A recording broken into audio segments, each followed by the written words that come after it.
ኤቢን ደበደባት። አንቺ የማትረቢ እንዴት ብትደፍሪ ነው ክፍሌ ድረስ የምትመጪው? ወይስ ደግሞ ጾታዊ ጥቃት ልታደርሽብኝ ነው ብሎ አላት። አረ ተረጋጋ ተረጋጋ እባክህ ናታን ብትለው፣ አይ እንግዲህ በቃኝ። እስከ ዛሬ እኔ ዝም ያልኩሽ አባዬንና እማዬን አክብሬ ነበረ። እንዴ ለምንድን ነው እማዬና አባዬ የምትላቸው? እነሱ አልወለዱ ቢሆንም እንኳ እቤታቸው እስካስቀመጡኝ ድረስ እማዬና አባዬ ናቸው። ትሰሚኛለሽ ኤቢ፣ አሁን መሄድ አለብሽ፣ ችግር አትፍጠሪ ብሎ ቢላትም በፍጹም አልሄድም ብላ ግግም አለች።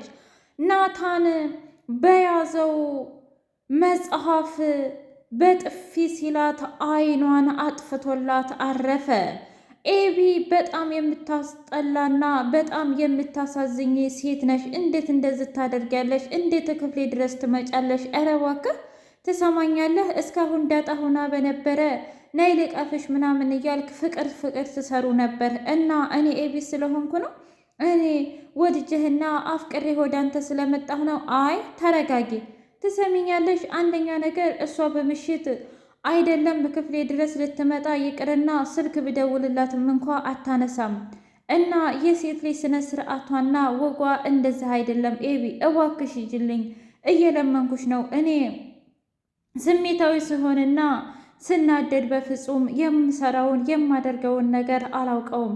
ስለዚህ መሄድ አለብሽ ብሎ ሲላት፣ አይ በፍጹም አልሄድም። ዛሬ አብሬህ ነው የማድረው። ዛሬ አንድ ልጅ አርግዤ ነው የማድረው። ምን ጭራሽ? አዎ ትሰማኛለህ? እናትና አባቴ ሀብትና ንብረቱን ለአንተና ለእኔ ለማውረስ ዝግጅት ላይ ናቸው። እና ያንተም እናት የኔም አባት ቤተሰቦቻችን ይወዱናል አይደለም? ስለዚህ ያጋቡናል፣ ቤተሰቦቻችንም ይጠነክራል። ታውቃለህ ከአባዬ ጓደኝነት አማችቻ ቢሆኑ ደስ የሚል አይመስልህም? የእውነት ኤቢማ ህልም አለም ውስጥ ነው ያለሽው። እና አንቺ በጣም ስላበድሽ አሁን ምንም ነገር አልናገርሽም። ስለምን እብድነት ነው የምታወራው? ትሰማኛለህ? እኔ እኮ በዙሪያዬ በጣም ብዙ ወንዶች የሚፈልጉኝና የሚወዱኝ የሚያብዱልኝ አሉ። እና ግን እኔ የምወደውና የማፈቅረው አንተን ብቻ ስለሆንኩኝ ነው። እኔ ሴቱኝ ስለጠየኩህ እንድትንቀባረርብኝ አልፈልግም።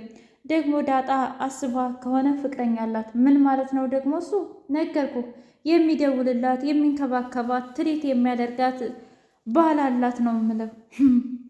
አይ ኤቢ በቃ አንቺ ብለሽ ብለሽ ማሸነፍ ሲያቅትሽ ጭራሽ ደግሞ በእሷ መጣሽ።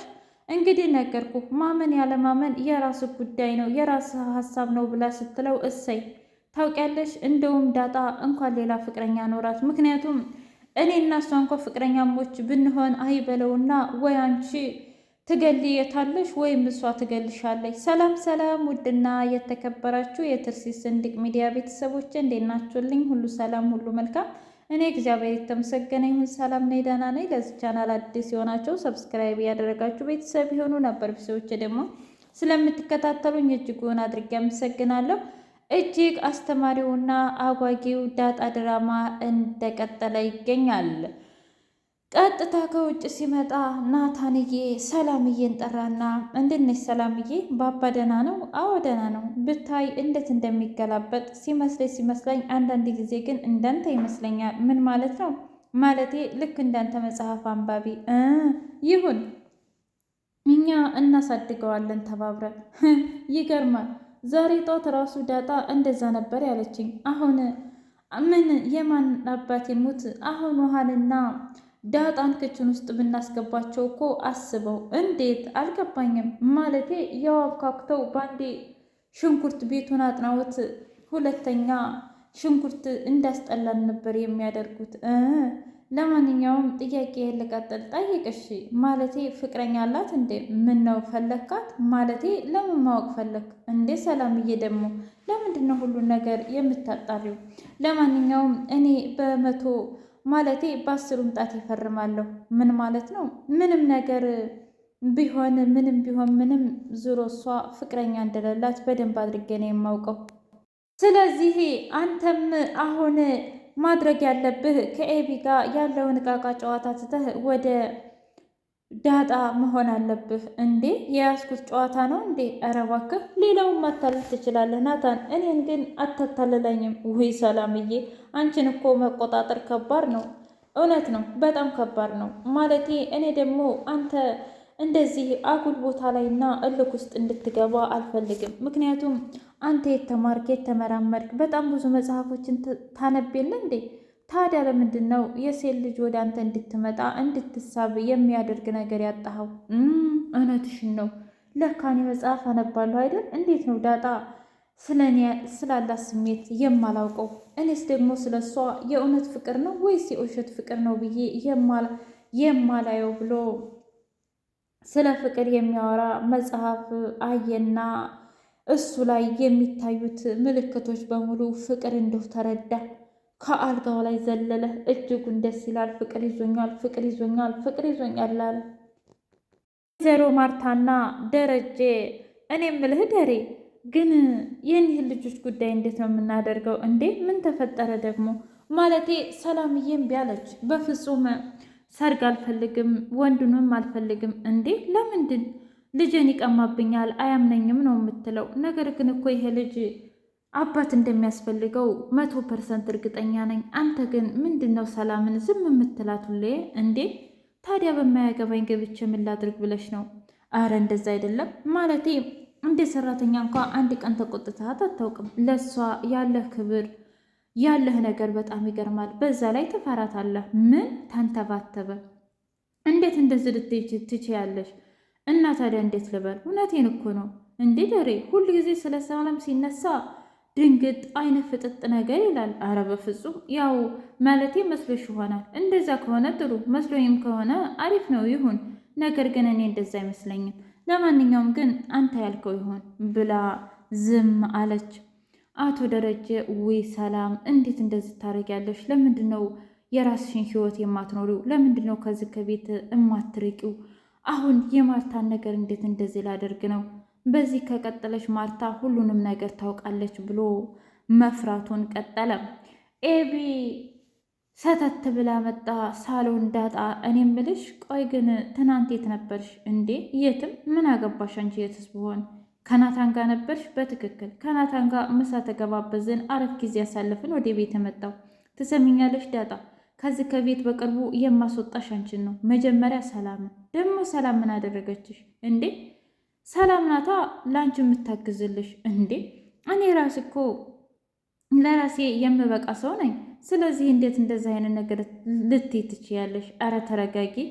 ጥሩ እንደዛ ከሆነ አንቺም ከናታን እንድትርቂ እፈልጋለሁ። ውይ እንደሱ እንኳን ማድረግ አልችልም። ለምን ሲባል ለምንድን ነው የማትችይው? እንግዲህ ናታን ማለቴ እኔም ከናታን ብርቅ እንኳ ናታን ከኔ አይርቅም። ብታይ የሆነ ነገር አጣብቁባታል ብላ ስትላት ተናዳ ሄደች። ኤቢ ትሰሚኛለሽ? እኔ አክብሬሽና ወድጄሽ ከናታን ብርቅልሽ፣ አንቺ ግን ጭራሽ እየመጣሽ ታስፈራረኛለሽ። እኔ እኮ ማን እንደሆነ በፍጹም አታውቂም። ስለዚህ አርፈሽ ብትቀመጪ ይሻልሻል ብላ አለች። በሌላ በኩል በጣም የሚያሳዝነው ነገር ደረጀና ሰላም ተፋጠጡ። ቆይ አንተ ሰውዬ ለምንድን ነው የማታወኝ? እውነቱን ለሚስት ስላልተናገርኩ ብቻ አርፈ ብትቀመጥ አይሻልህም እንዴ? አረ ተረጋጊ ሰላም። የተፈጠረው ነገር እኮ በቅጽበት ነው ብዬሽ የለ? በቅጽበትም ይሁን በምንም ይሁን ልጁ ያንተና ያንተ ብቻ ነው። ትሰማኛለህ? ነገር ግን ላሁኑ ዝም እላለሁ። በኋላ ግን ካድጎ አባቴን ካለ አንተ እንደሆንክ እነግረዋለሁ ብላ ስትለው ወይኔ ጉዴ፣ ምግብም አልበላም ውሃም አልጠጣም ብሎ ቤቱን መረበሽ ይዟል። ኤቢ እንግዲህ እንደምንም ብላ እናቷን አሰማምጣና አሳምና ከናታን ጋር ለመሆን እየሞከረች ትገኛለች። ወይዘሮ ማርታ እንደዛ አልጋው ላይ ካየቻቸው በኋላ አንቺ ማፈሪያ፣ እኔ ከሰርግ በኋላ ሁሉም ነገር ይሆናል ብዬ፣ አንቺ ግን ወይዘሮ ማርታ እንዴ ድሬ እዚህ ከሰላም ጋር ምን እያደረክ ነው? አረ ምንም ትንሽ እያወራን ነው እንዴ። አረ ተጨናንቃት፣ ነፍሰ ጡር እኮ ናት። አረ እሺ እንዴ ማርቲ፣ ምንም እኮ አላጨናነኳትም። እኔ እኮ ስራም ቢሆንም እኮ ልጆቹ እንዳግዟት እያልኩኝ ነው። ውሃም ሆነች ዳጣ እንዲሁም ደግሞ ኤቢ። እንዴ ጭራሽ ሁለቱን ውሃንና እንዲሁም ደግሞ ዳጣን እያልሽ ነው? አሁን እነሱ ምኑን ያውቁታል? እውነት ሽንኩርትና ነጭ ሽንኩርትና ዘይቱን እንኳን የሚያውቁት ይመስልሻል? እየተባባሉ መሳሳቅ ጀመሩ። ውድ የትርሲስ ስንዲቅ ሚዲያ ቤተሰቦች የዛሬው ዳጣ ይሄን ይመስል ነበር። በቀጣይ እስከምንገናኝ ሼር፣ ላይክ፣ ሰብስክራይብ አድርጉ። ሀገራችንን ሰላም ያድርግልን። የእውነት የኤቢ ሴራ ይጋለጥ የምትሉ በኮሜንት አሳውቁን።